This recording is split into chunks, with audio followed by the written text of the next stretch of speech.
Louvado seja o nome do Senhor, porque Deus é fiel. Eu louvo ao Senhor por eu estar aqui nesta noite. Eu sou lá de Brasília, DF, Taguatinga Sul, a cidade de lá. Sou do Ministério Igreja de Deus no Brasil. É um ministério bem grande, tem mais de 126 países, muitos missionários. E pela graça do Senhor, Ele me chamou para servi-lo. Eu estou lá nesse ministério tem 5 anos. O meu pastor é Bispo Manuel Ernesto. Ele sempre fala, leva um abraço da minha parte. E o Senhor Jesus falou comigo que Ele prepararia uma agenda aqui para mim. Eu não vim com nada planejado de igreja nenhuma e de pregar em lugar nenhum. E estou aqui, amanhã faz uma semana. E é a segunda igreja que prego. Amanhã eu vou estar pregando em outra, para a glória do Senhor. E eu quero trazer para a igreja um versículo que diz que profeta na sua terra não tem honra. E eu tenho vivido isso aqui esses dias porque eu tenho sido muito honrada neste lugar. Eu glorifico ao Senhor por esta igreja porque eu tenho me sentido em casa. A partir do momento que eu cheguei aqui, que o louvor foi começado a ser entoado, eu senti a grande presença do Espírito Santo. Aleluia. E eu glorifico a Deus por estar conhecendo mais uma parte dessa família. Eu senti tremendamente a presença do Senhor neste lugar. Eu senti a alegria do Senhor neste lugar. Eu senti o fogo do Espírito Santo neste lugar. Eu senti o Senhor se apresentando aqui como fogo, mas eu vi também Ele se apresentando como uma brisa suave. Assim como Ele apareceu ali a Elias. E eu quero convidar a igreja a estarem abrindo suas Bíblias em Mateus 8. A partir do versículo 28.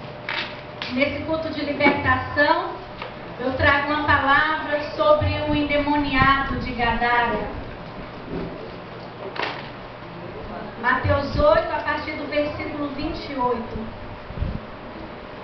Eu sou diaconisa lá no Ministério Igreja de Deus, estou fazendo um seminário de teologia no Instituto Betel Brasileiro, que também é bem conhecido. E eu tenho sim chamado de pastora, mas ainda não sou, mas as pessoas já me consideram e eu glorifico ao Senhor, porque quando Ele tem um chamado na vida de alguém, igreja, esse chamado Ele é cumprido. E eu deixo aqui para a vida de cada um de vocês. Se Deus tem um chamado na tua vida, se Deus tem um ministério na tua vida, não importa o que aconteça, será cumprido. Essa palavra nos diz assim, Mateus 8, versículo 28. Tendo ele chegado à outra margem, a terra dos Gadarenos, vieram-lhe ao encontro 2 endemoniados, saindo dentre os sepulcros, e a tal ponto furiosos, que ninguém podia passar por aquele caminho. E eis que gritaram, que temos nós contigo, ó Filho de Deus? Vieste aqui atormentar-nos antes do tempo? Ora, andava pastando não longe deles uma manada de porcos, pois ide, ordenou-lhe Jesus. Perdão, eu pulei aqui o versículo 31. Então os 30. Ora, andava pastando longe deles uma grande manada de porcos. Então os demônios lhe rogavam, se nos expeles, manda-nos para a manada de porcos. Pois ide, ordenou-lhe Jesus. E eles saindo passaram para os porcos, e eis que toda a manada se precipitou despenhadeiro abaixo para dentro do mar, e nas águas pereceram.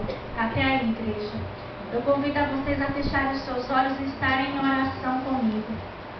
Senhor, nosso Deus e Pai, eu te glorifico, Senhor, nesta noite, a minha presença neste lugar. Coloco-me, Senhor, como instrumento em tuas mãos, para que tu uses, ó Pai, a minha vida da maneira que tu queres.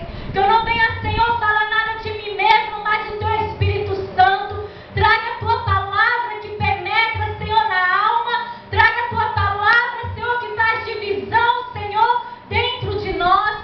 Pai amado, em nome de Jesus Cristo, que a tua igreja venha receber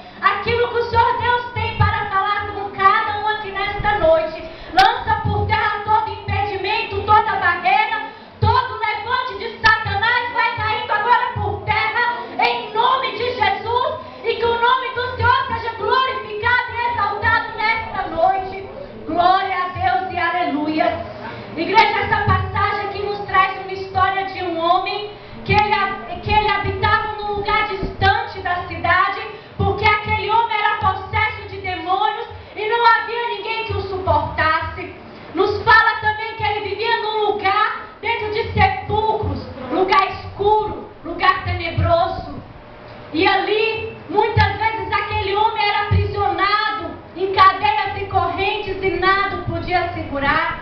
Porque o que eu quero dizer para vocês, igreja, nesta passagem, é que quando Satanás se levanta na vida de alguém, quando essa pessoa abre apenas uma brecha, uma pequena brecha, ele traz destruição sobre a vida do homem.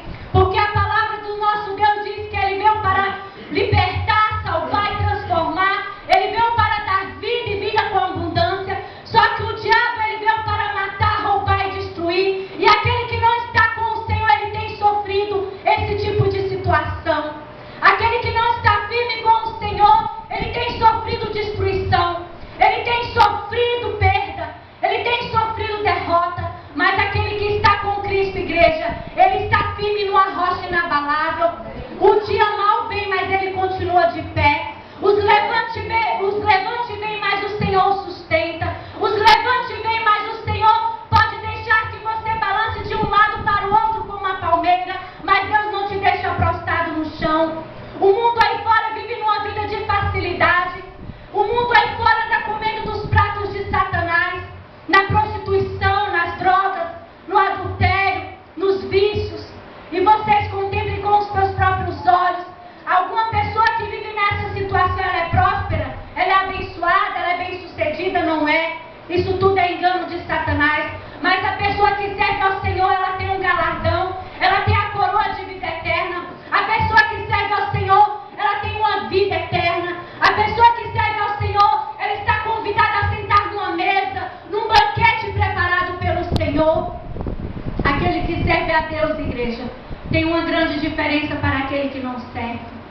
E aqui eu trago para vocês, nas minhas palavras, que aquele homem estava distante da sua família, aquele homem estava distante da sociedade, desprezado como um animal, vivendo sujo, vivendo sem ter o que comer, vivendo sem ter onde dormir, sem ter uma higiene, porque o melhor dessa terra, igreja, é para o povo do Senhor. O melhor dessa terra é para mim e para ti. Nós não devemos viver numa situação de desgraça. Nós não devemos viver numa situação de humilhação. Muitas vezes nós passamos por ela, mas nós não continuaremos nela. Porque a palavra do Senhor diz que nós passamos desertos na nossa vida. Só que o deserto que nós passamos é para que nós possamos sermos aprovados.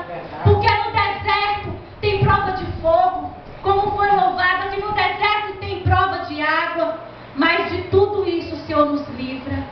No deserto nós crescemos. Jesus foi levado para o deserto, não foi pelo diabo, foi pelos anjos. Você pode conferir na palavra. Porque ele precisava ser preparado para a obra que ele vinha fazer, para dar a vida dele pela minha e pela tua vida. E aí, certo dia, Jesus passa por aquela cidade. E ali aquele homem atormentado de demônios começa a gritar enlouquecido e furioso: que temos nós contigo, Senhor? Para você ver que até os demônios a ele se submetem. Para você ver que muitos homens não querem se submeter ao Senhor, mas até o diabo é obrigado a se prostrar diante dele. E aquele